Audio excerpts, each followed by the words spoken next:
जलवायु परिवर्तन किस तरह से पृथ्वी को अपनी चपेट में ले रहा है, ये बात इस जगह साफ दिखाई देती है। ग्लेशियर पिघल रहे हैं और समुद्र का जल स्तर इंक्रीज हो रहा है। आर्कटिक सर्कल ग्रीनलैंड की बर्फ का पिघलना वैज्ञानिकों के लिए एक बहुत बड़ी चुनौती है। अगर बर्फ की ये मोटी परत पिघलती है तो ये पृथ्वी फिर से एक बार प्रलय का सामना करेगी। दुनिया का सबसे बड़ा बर्फ का आइलैंड, जिसे दुनिया का 12वां सबसे बड़ा देश माना जाता है, कभी अमेरिका ने इस देश को खरीदना चाहा था, लेकिन नाकाम रहा। इस देश में सूरज ना के बराबर डूबता है। इसके अलावा इस देश में दुनिया की सबसे ज्यादा वैरायटी की मछलियां पाई जाती हैं। ग्लोबल वार्मिंग के बावजूद भी इस देश की हवा और पानी बहुत ही बेहतर क्वालिटी का है। इस देश का नाम ग्रीनलैंड है, लेकिन आपको यहाँ ग्रीन जैसा कुछ भी देखने को नहीं मिलेगा, क्योंकि इस देश में पेड़ है ही नहीं। चारों तरफ बर्फ ही बर्फ है। इस देश में सिर्फ 8% भूभाग पर ही इंसान रहते हैं। बाकी का भाग बिल्कुल वीरान सा पड़ा हुआ है। हालांकि इसको देश से ज्यादा एक द्वीप कहना ज्यादा सही रहेगा, क्योंकि यहाँ की जनसंख्या महज 57,000 ही है। वैसे एक बात तो आपके मन में चल रहा होगा कि ग्रीन जैसा कुछ है ही नहीं, तो आखिर इसका नाम ग्रीनलैंड कैसे पड़ गया? तो आप परेशान मत हो, क्योंकि आज आपको आपके बिस्तर से उठाकर ले चलता हूँ उस जगह जो प्रकृति का नायाब तोहफा है। तो तैयार हो जाइए माइनस से भी बहुत कम तापमान वाले क्षेत्र में चलने के लिए, क्योंकि आपको यहाँ बहुत ही ज्यादा ठंड लगने वाली है।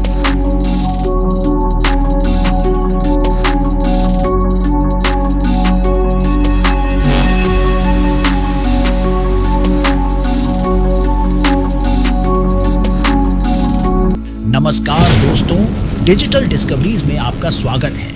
ग्रीनलैंड जो कि पृथ्वी के उत्तरी ध्रुव का आखिरी देश है, इसके बाद आपको सिर्फ बर्फ ही बर्फ दिखेगी। इसे आप पृथ्वी का आखिरी देश भी कह सकते हैं, क्योंकि उत्तरी ध्रुव के बाद जो भी देश आएंगे उसके लिए आपको दक्षिणी ध्रुव की तरफ चलना पड़ेगा।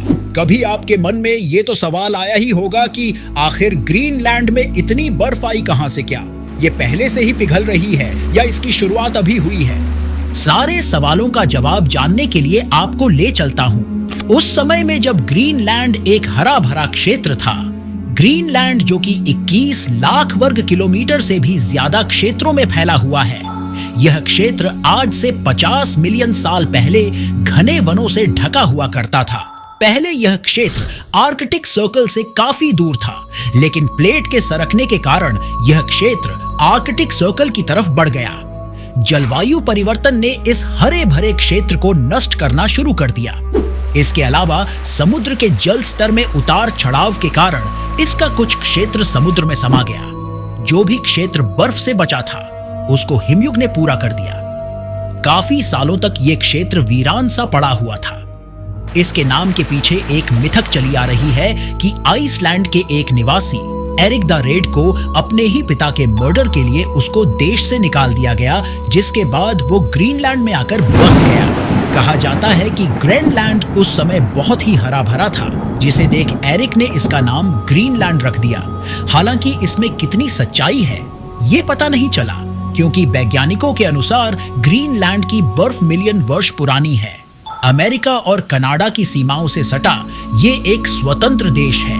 फिर भी इस पर डेनमार्क का कब्जा है, जो कि ग्रीनलैंड से 50 गुना छोटा देश है, और उसी देश की करेंसी यहाँ चलती है। ये एक ऐसा देश है जहाँ पर कोई भी रेलवे लाइन नहीं है, क्योंकि रेलवे लाइन को इस बर्फ की चादर पर बिछाना असंभव है। लोग आने जाने के लिए स्केटिंग प्लेन और बोट के सहारा लेते हैं। इस देश में 30,000 से भी कम कार है। जिनके पास कार है वो कम ही यूज करते हैं, जिसके कारण यहाँ पेट्रोल की खपत नाम मात्र ही होती है, जिसके कारण यहाँ पोल्यूशन का नामो निशान भी नहीं है। इस देश में जितने भी लोग रहते हैं वो सारे नॉन वेजिटेरियन हैं। यहाँ पर आपको कोई भी इंसान वेजिटेरियन नहीं मिलेगा। ये इनकी मजबूरी भी है, क्योंकि ये देश बर्फ से ढका होने के कारण यहाँ खेती करना मुमकिन ही नहीं है। लोगों को अपने आप को गर्म करने के लिए इस देश में शराब का सेवन ज्यादा से ज्यादा होता है। लोगों का भोजन खासकर मछली है। आपको जानकर हैरानी होगी कि इस देश में 200 से भी ज्यादा किस्म की मछलियां पाई जाती है। इस देश में इंटरनेट का इस्तेमाल बहुत ही ज्यादा किया जाता है। इसके अलावा इस देश में आप मुफ्त में शिक्षा ले सकते हैं, हालांकि ये अनिवार्य भी है। इस देश की अर्थव्यवस्था का मुख्य स्रोत मछली का उत्पादन है। इसके अलावा इस देश में बहुत ही रेयर खनिज पाए जाते हैं, जिनमें यूरेनियम तक शामिल है। तभी तो अमेरिका, चाइना जैसे देश इस पर अपनी नजर जमाए रहते हैं। इसके अलावा इस देश की अर्थव्यवस्था को आगे बढ़ाने में पर्यटनों का अहम योगदान है। आपको जानकर हैरानी होगी कि जितनी इस देश की जनसंख्या है, उससे 2 गुना ज्यादा पर्यटक हर साल यहाँ विजिट करते हैं। सर्दियों के मौसम में यहाँ बहुत ही भयानक ठंड लगती है, तो वहीं गर्मियों में ये देश किसी जन्नत से कम नहीं लगता। सर्दियों में यहाँ के आसमान में आपको बेहद ही खूबसूरत अरोरा देखने को मिलता है, जिसको देखने के बाद आप कह ही नहीं सकते हो कि मैं पृथ्वी जैसे ग्रह पर खड़ा हूँ। यहाँ गर्मियों में सूरज 2 महीनों तक डूबता ही नहीं।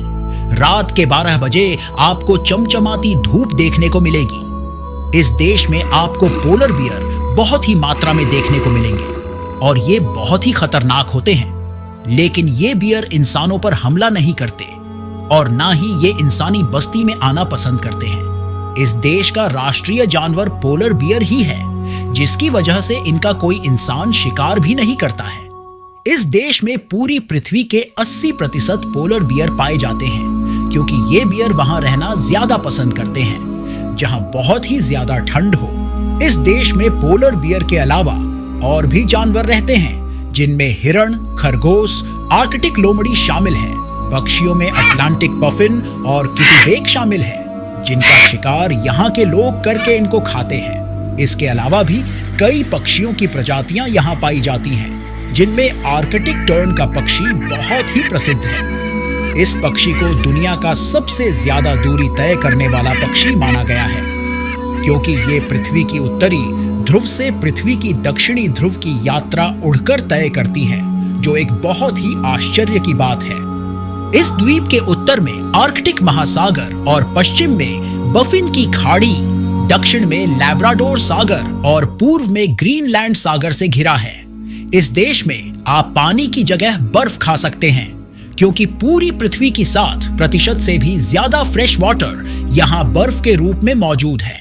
जहाँ समुद्र की औसत गहराई 3 किलोमीटर तक होती है, तो वहीं ग्रीनलैंड की बर्फ भी 3 किलोमीटर के आसपास मोटी है। ये बर्फ ग्लोबल वार्मिंग के कारण धीरे धीरे पिघल रही है, जिसके कारण इसकी निचली सतह ऊपर की तरफ खिसक रही है, क्योंकि बर्फ के जमने के कारण ग्रीनलैंड की जमीन नीचे की तरफ धंस गई है। वैज्ञानिकों के अनुसार अगर ऐसे ही चलता रहा तो इसका मेल्ट हुआ पानी समुद्र में जा मिलेगा और समुद्र के जलस्तर में लगभग 7 मीटर तक बढ़ोतरी हो सकती है, जिससे पृथ्वी के निचले इलाकों में भयंकर तबाही आ जाएगी। ऐसा ही कुछ नजारा आर्कटिक सर्कल और अंटार्कटिक में देखने को मिल रहा है, जहां की बर्फ बहुत तेजी से पिघल रही है। पिछले 1000 सालों के मुकाबले अभी के 10 सालों में उतनी ही बर्फ पिघली है। वैज्ञानिक इसी समस्या को लेकर बहुत ही गंभीर रहते हैं, लेकिन इसके विपरीत वो एक ठोस कदम नहीं उठा रहे हैं, जिससे आने वाले इन प्राकृतिक आपदाओं से बचा जा सके। अगर आपको दुनिया के बिगेस्ट आइसलैंड पर घूमने जाना हो तो जा सकते हैं। इसके लिए आपको वीजा लेना पड़ेगा, जिसमें 1 महीने का समय लग सकता है। इसके अलावा 1.5 से 2 लाख के बीच आपकी जेब ढीली हो सकती है, क्योंकि यहाँ का 1 रुपया भारत के 12 रुपए के बराबर है। अगर आपको ये वीडियो पसंद आया हो तो लाइक और चैनल को सब्सक्राइब जरूर कीजिए। नमस्कार।